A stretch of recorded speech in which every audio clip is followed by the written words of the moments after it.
विश्व मानव के उद्धार के लिए इतिहास में कभी कभी कोई अवतारी चेतना एक साथ बहुआयामी रूपों में प्रकट होती है। अखिल विश्व गायत्री परिवार के संस्थापक, संरक्षक और युग निर्माण योजना और विचार क्रांति अभियान के सूत्रधार पंबा श्रीराम शर्मा आचार्य भारत की महान संत परंपरा की ऐसी दिव्य विभूति है, जिन्होंने 20वीं सदी में हिंदू धर्म के सर्वोच्च वैदिक मंत्र गायत्री महामंत्र के माध्यम से लाखों लोगों के जीवन की दिशाधारा बदलने का अद्भुत महापुरुषार्थ किया था।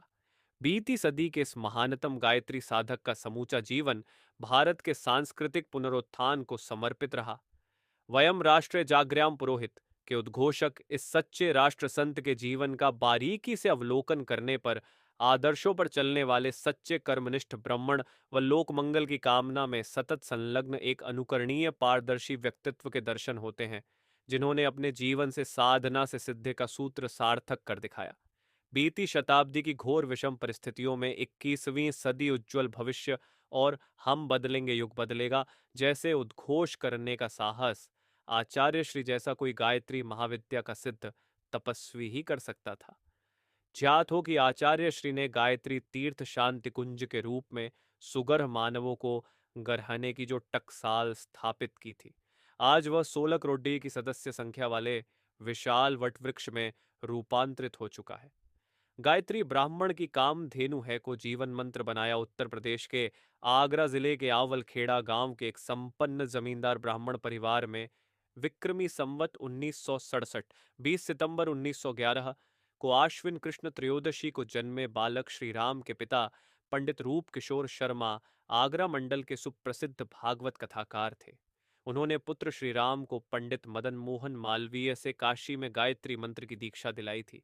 उस 6 वर्षीय बालक ने दीक्षा के समय मालवीय जी द्वारा बोले गए एक वाक्य गायत्री ब्राह्मण की कामधेनु है को जीवन भर के लिए गांठ बांध लिया और यही गायत्री मंत्र उनकी समूची जीवन साधना का आधार बना रहा। आचार्य श्री ने अपनी आत्मकथा में लिखा है, 15 वर्ष की आयु में ब्रह्मबेला में घर के पूजा कक्ष में गायत्री मंत्र की साधना करते समय उनके विगत कई जन्मों के हिमालयवासी गुरु ने उनको दर्शन देकर उनके भावी जीवन की दिशा धारा निर्धारित कर दी और उन्होंने बिना किसी दुविधा व संकोच के अपनी मार्गदर्शक सत्ता के सारे आदेश निर्देश सहर्ष स्वीकार कर लिए। गुरु आज्ञा से कठोर आहार संयम, 24 वर्षों तक 24 घंटे में सिर्फ एक बार जौ की एक रोटी और एक गिलास गाय के छाछ का आस्वाद आहार के साथ 24 वर्षों में गायत्री महामंत्र के 24 लाख के 24 महापुरुष चरण का महाअनुष्ठान पूर्ण कर वे वेद माता गायत्री के व्रतपुत्र बन गए।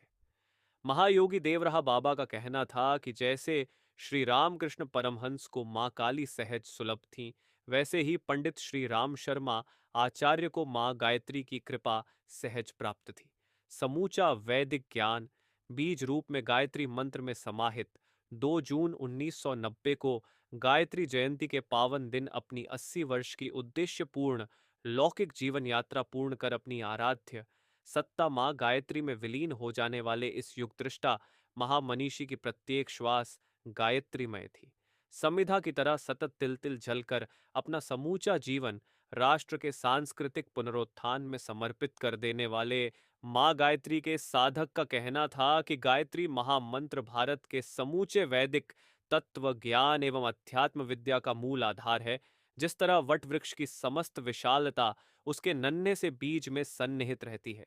ठीक वैसे ही वेदों में जिस अविच्छिन्न ज्ञान विज्ञान का विशद वर्णन किया है, वह सब कुछ बीज रूप में गायत्री मंत्र में समाहित है।